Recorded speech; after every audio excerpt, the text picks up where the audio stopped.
गणेशाय नमः। ॐ श्री सरस्वत्यै नमः। ॐ श्री गुरुभ्यो नमः।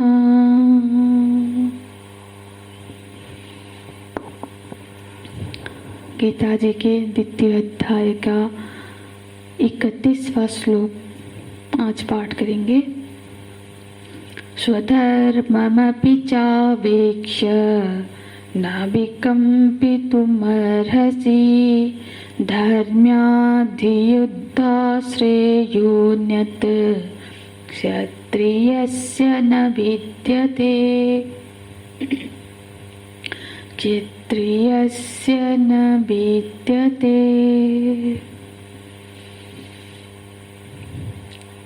पिछले श्लोकों में भगवान ने अहम की, आत्मा की पारमार्थिक स्वरूप की व्याख्या की है। अब आगे इस श्लोक में जो आज की हमारी धरातल है, जो मैं का जो आज हमारी पहचान है, बिल्कुल उस धरातल की उपदेश करते हैं।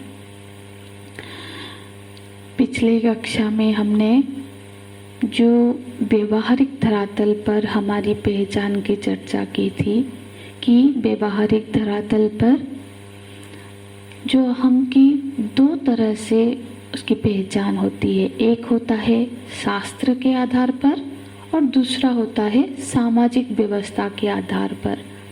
माने जो मैं डॉक्टर हूँ, टीचर हूँ, ऑफिसर हूँ, व्यापारी हूँ, ये जो पहचान है ये सामाजिक व्यवस्था के आधार पर, हमारी योग्यता के आधार पर हमको प्राप्त होती है।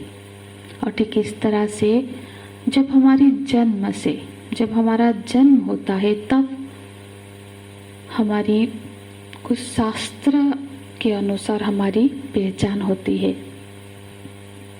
वर्ण की पहचान, आश्रम की पहचान, ये शास्त्रीय पहचान है कि हम ब्राह्मण है, क्षत्रिय है, शूद्र है, वैश्य है। ये कोई सामाजिक अनुष्ठान के द्वारा प्राप्त नहीं, ये शास्त्रीय पहचान है। और साथ ही साथ ये जो आश्रम का पहचान है कि हम गृहस्थ है, ब्रह्मचारी है, सन्यासी है।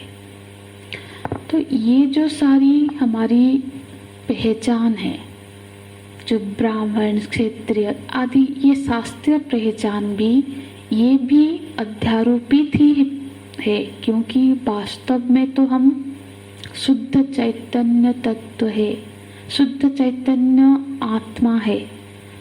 और वो वास्तव में ना ब्राह्मण है, ना क्षत्रिय है, ना जिसमें कोई संबंध की, वर्ण संबंधी, कोई आश्रम संबंधी उसमें कोई पहचान नहीं है। ये सब पहचान आत्मा पर अध्यारोपित पहचान है।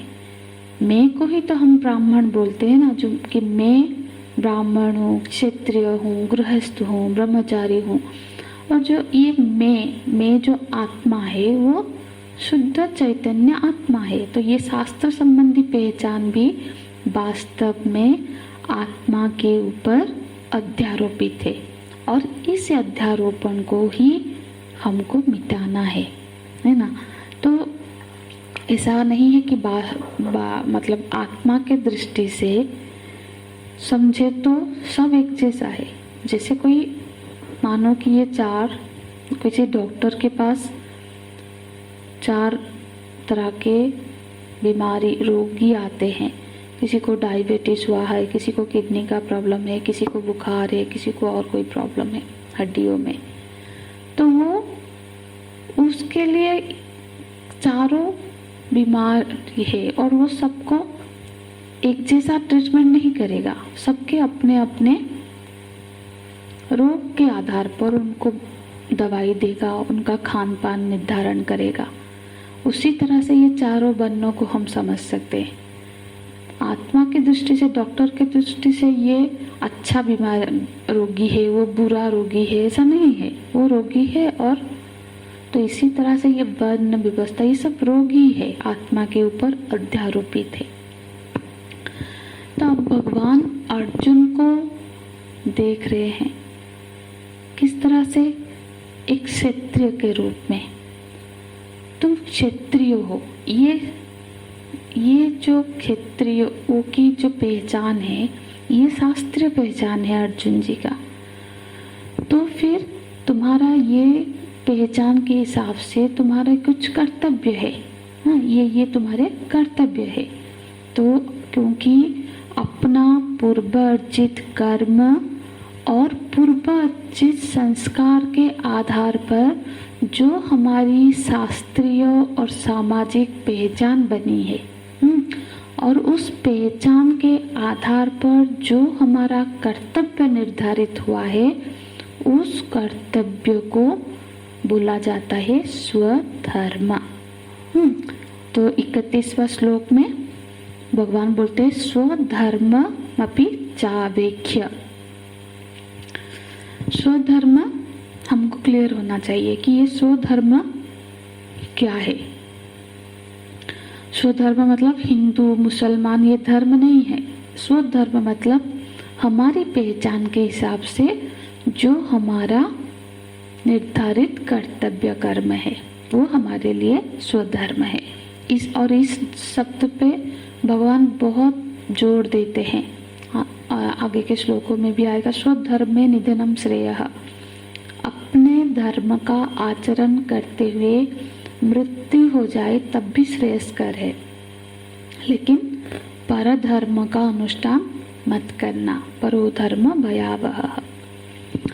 पर यहाँ पे भगवान बोलते हैं कि अर्जुन, यदि तुम अपने को क्षत्रिय के रूप में पहचानते हो, आज तुम्हारी पहचान क्षत्रिय की है, तो तुम्हारा एक स्वधर्म निश्चित है। स्वधर्म का अर्थ हमको ज्ञात होना चाहिए कि वो उसके वर्ण मतलब उसके पहचान के आधार पर है। तो स्वधर्म माने हमारा पहचान के आधार पर निर्धारित कर्तव्य, जिसका आधार शास्त्र है, समाज है।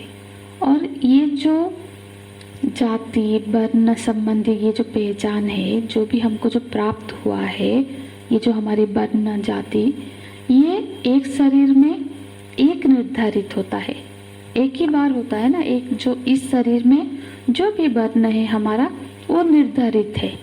और ये पहचान जीवन भर इस शरीर के रहते हुए हमको वही एक पहचान ही हमारी रहती है। हालांकि जो आश्रम संबंधी पहचान है, वो पहचान हमारी एक जीवन में बदल सकती है। हम आज गृहस्थ है, कल ब्रह्मचारी हो सकते हैं, कल सन्यास हो सकते हैं। कोई सन्यास से वो अन्य धर्म आश्रम में भी जा सकता है। तो ये जो आश्रम संबंधी पहचान है, ये एक जीवन में कई एकाधिक हो सकते हैं, या फिर चारों को भी एक आदमी जी सकता है। गृहस्थ, फिर वो ब्रह्मचारी बनता है, फिर वानप्रस्थी बनता है, फिर सन्यासी लेता है। तो ये जो आश्रम संबंधी जो हमारी पहचान है, इसको हम बदल सकते, एक जीवन में कई बार बदल सकते हैं। पर जो वर्ण संबंधी है, वो जीवन भर एक ही रहता है। हालांकि हमारे अंतःकरण में बदलाव आ सकता है, क्योंकि ये जो वर्ण संबंधी पहचान हमारे संस्कारों के आधार पर, कर्मों के आधार पर हुआ है। और वो संस्कार हमारे मन की जो रजोगुणी वृत्ति, तमोगुणी, सत्वगुणी, इसमें फर्क आएगा। तो पर ये बदलेगा कब? इसके फर्क के अनुसार ये अगले जन्म में बदल सकता है। जैसे कि आज कोई ब्राह्मण कुल में है, ब्राह्मण वर्ण का है, और उसने जीवन भर रजोगुण प्रधान, तमोगुण प्रधान कार्य किए हैं, तो उससे संस्कार बनाए हैं।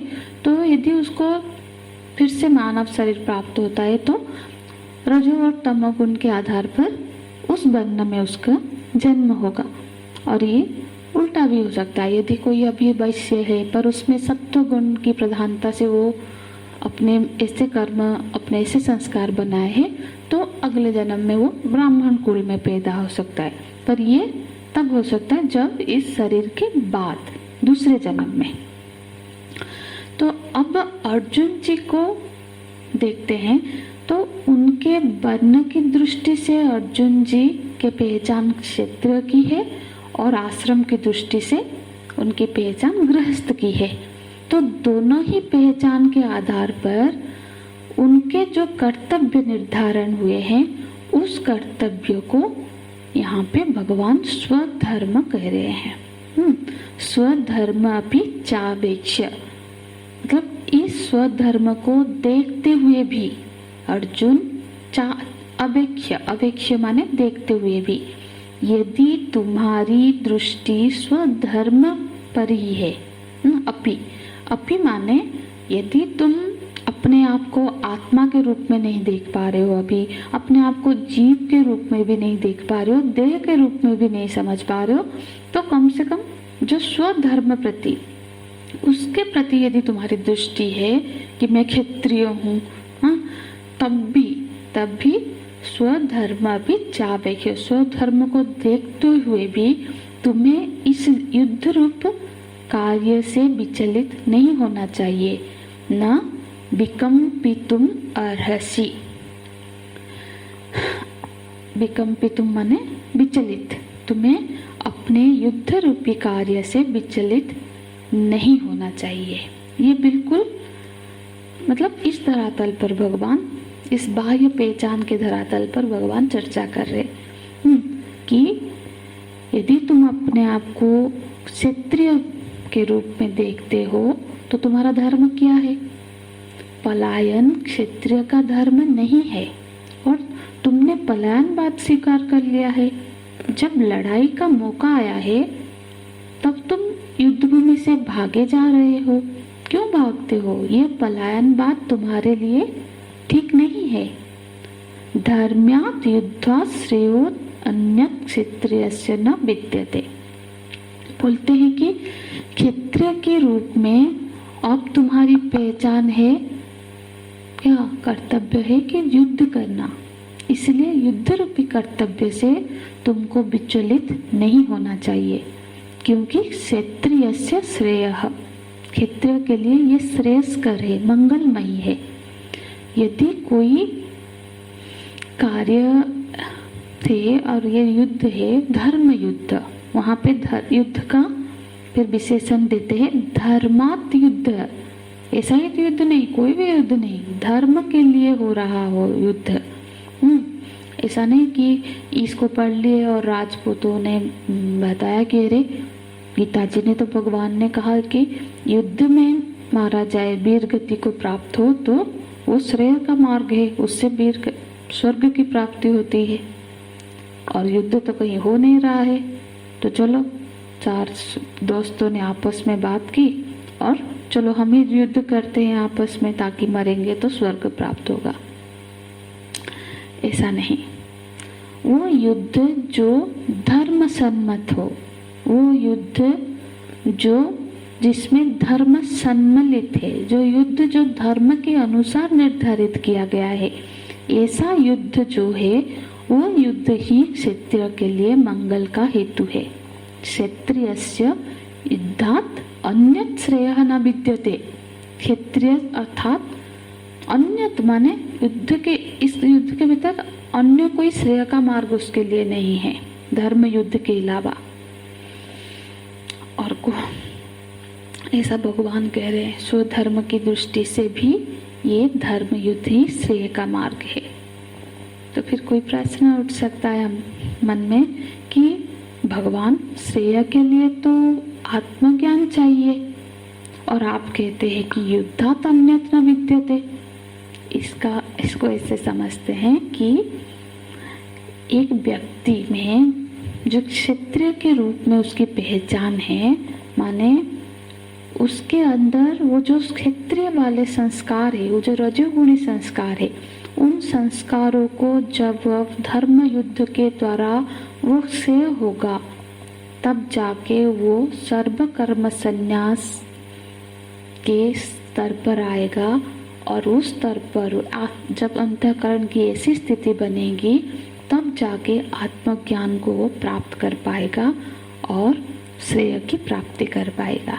इसलिए ये स्वधर्म, ये जो धर्म युद्ध है, ये जिसके लिए जो उसका स्वधर्म है, कर्तव्य है, उसके पालन करते करते अंतःकरण में जो स्थिति है, जिस गुण की जो संस्कार है, वो संस्कार मिटते हैं और वो धीरे धीरे आत्मज्ञान की ओर बढ़ता है।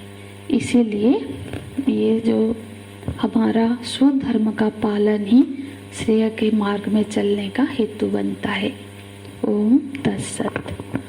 ओम पूर्णमदः पूर्णमिदं पूर्णात् पूर्णमुदच्यते पूर्णस्य पूर्णमादाय पूर्णमेवावशिष्यते। ओम शांति शांति शांतिः। हरिः ओम। श्री गुरुभ्यो नमः। हरिः ओम।